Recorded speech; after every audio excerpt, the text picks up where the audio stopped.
दोस्तों, time travel की science fiction फिल्में देखते वक्त अक्सर हमारे दिमाग में एक बड़ा उलझन भरा सवाल आता है। वो ये है कि क्या वाकई ऐसा संभव है। वहीं जब हम किसी और से इस बारे में बात करते हैं तो ज्यादातर लोग टाइम ट्रेवल को साइंस फिक्शन बताकर टाल देते हैं। लेकिन क्या आप जानते हैं कि टाइम ट्रेवल की थ्योरी को विज्ञान भी पूरी तरह से नकार नहीं पाया है। तो आइए इसे विस्तार से समझते हैं। दोस्तों, ये नाम है लीला रेड्डी का। हो सकता है कि आप इन्हें ना जानते हो। कुछ समय पहले तक मुझे भी इनके बारे में नहीं पता था, लेकिन हाल ही में गूगल करते हुए एक खबर ने मेरा ध्यान आकर्षित किया। तब मैं जान पाया कि लीला रेड्डी भारतीय मूल की न्यूरो साइंटिस्ट है, जिन्होंने French national centre for scientific research में इंसान के दिमाग में मौजूद टाइम सेल्स को अलग करने में सफलता हासिल की है। दोस्तों, ये टाइम सेल्स क्या है? रिसर्च के मुताबिक ये पता चला कि टाइम सेल्स दिमाग में मौजूद वो कोशिकाएं हैं जो समय का हिसाब रखती हैं। इन्हीं की मदद से इंसान बीते वक्त में हुई घटनाओं को सिलसिलेवार तरीके से याद कर पाता है। इस रिसर्च में पता चला कि दिमाग के हिप्पोकैम्पस में समय की पूरे चक्र का सिलसिलेवार अंकन होता है और अतीत में हुई घटनाओं की सिलसिलेवार यात्रा को दिमाग टाइम सेल्स की मदद से पूरा कर पाता है। दोस्तों, क्या दिमाग से ब्रह्मांड तक समय यात्रा की जा सकती है? विज्ञान में शुरुआती रिसर्च के आधार पर सिद्धांत नहीं बनते। हालांकि नई समझ कहती है कि टाइम सेल्स की मदद से दिमाग समय यात्रा करता है। यह भी दिलचस्प है कि इंसान के इसी दिमाग ने समय यात्रा की पेचीदा अवधारणा को भी रचा है। समय यात्रा से आम आदमी का परिचय अक्सर साइंस फिक्शन फिल्मों के माध्यम से होता है। इस विषय पर कई शानदार मूवियां बनी हुई, जिनके पात्र टाइम मशीन के जरिए अतीत और भविष्य का सफर करते हैं। बहरहाल, बात फिल्मों की हो या विज्ञान की, लेकिन सवाल यही है कि क्या समय यात्रा संभव है, और अगर हाँ, तो क्या गुजरे हुए वक्त में जाकर मौजूदा वक्त की किसी भी होनी को रोका जाना मुमकिन है? ये संभव है, या टाइम मशीन की परिकल्पना को हॉलीवुड ने जानबूझकर डॉलर छापने की टकसाल बना दिया? दुनिया के सामने ऐसा झूठ रचा जिसका सच होना संभव नहीं है। इस बारे में आखिर विज्ञान क्या कहता है? तो दोस्तों, आइए विज्ञान की भाषा में समझते हैं कि ये टाइम ट्रेवल क्या है। आखिर विज्ञान इसके बारे में क्या कहता है?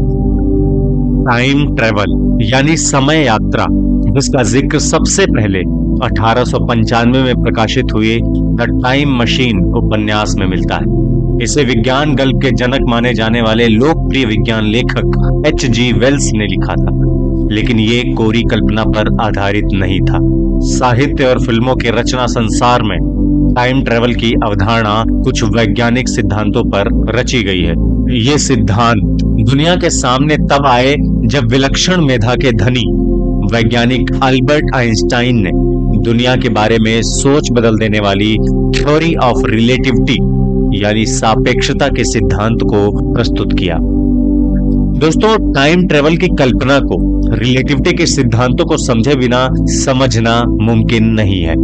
वैज्ञानिक अल्बर्ट आइंस्टाइन ने दुनिया के बारे में सोच बदल देने वाली थ्योरी ऑफ रिलेटिविटी यानी सापेक्षता के सिद्धांत को प्रस्तुत किया। टाइम ट्रेवल की कल्पना को रिलेटिविटी के सिद्धांतों को समझे बिना समझ पाना मुमकिन नहीं है। इस सिद्धांत के आने से पहले तक यह माना जाता था कि समय सबके लिए एक समान है, स्थिर है या निरपेक्ष है, यानी कि कोई दो लोग दुनिया के किसी भी कोने पर हों, दोनों के लिए समय एक सा ही होगा। इस सोच की वजह से ही समय को सार्वभौम माना जाता था।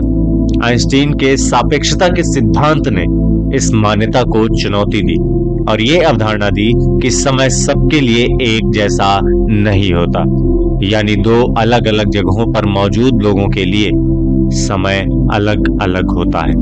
आइंस्टीन के मुताबिक दो घटनाओं के बीच का समय इस बात पर निर्भर करता है कि उन्हें देखने वाले की गति क्या है या घटना के दर्शक की अपनी स्थिति क्या है। दोस्तों, इस रिलेटिविटी की अवधारणा को समझने के लिए अक्सर ही जुड़वा भाइयों के ट्विन पैराडॉक्स का उदाहरण दिया जाता है। ट्विन पैराडॉक्स यानी जुड़वा विरोधाभास। मान लीजिए कि दो जुड़वा भाई हैं, उनमें एक प्रकाश से कुछ कम गति वाले रॉकेट पर सवार होकर अंतरिक्ष का चक्कर लगाकर लौट आता है। उसके हाथ में बंधी घड़ी के मुताबिक उसे ये चक्कर लगाने में 2 या 3 मिनट ही लगे, लेकिन जब वो रॉकेट से बाहर आता है तो पता चलता है कि उसकी यात्रा के दौरान उसका भाई बूढ़ा हो गया है। दरअसल प्रकाश की गति से यात्रा करने की वजह से पहले भाई के लिए समय धीमी गति से बीता। उसे इस सफर में चंद मिनट ही लगे, लेकिन पृथ्वी पर इस दौरान कई साल बीत गए, क्योंकि वहां समय अपनी गति से ही चल रहा था। टाइम ट्रेवल, न भूतो न भविष्यति न वर्तमान। अब फर्ज कीजिए कि आप किसी तेज रफ्तार रॉकेट से प्रकाश की किरण का पीछा कर रहे हो, तो भी प्रकाश की किरण आपसे 1 सेकंड में 1,86,280 मील की रफ्तार से दूर होती जाएगी। आप अपनी रफ्तार प्रति सेकंड 1,86,000 मील कर लें तो भी किरण इसी रफ्तार से आपसे दूर होती जाएगी।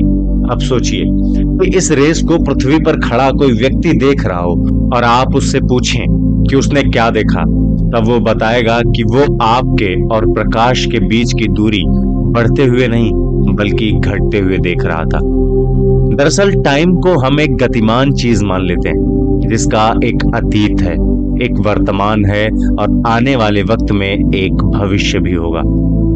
दोस्तों, रिलेटिविटी के सिद्धांत के हिसाब से इस ब्रह्मांड में अतीत, वर्तमान या भविष्य जैसा कुछ नहीं है। सब कुछ एक साथ घट रहा है। हम अपनी स्थिति के हिसाब से वही हिस्सा देख और महसूस कर पाते हैं जिसमें हम हैं। इसे ऐसे समझें कि आप किसी सीडी प्लेयर पर कोई फिल्म देख रहे हैं। आपके हाथ में रिमोट है, जिसका बटन दबाकर आप चाहे सीडी को रिवाइंड करें या फॉरवर्ड कर मनचाहा सीन देख सकते हैं।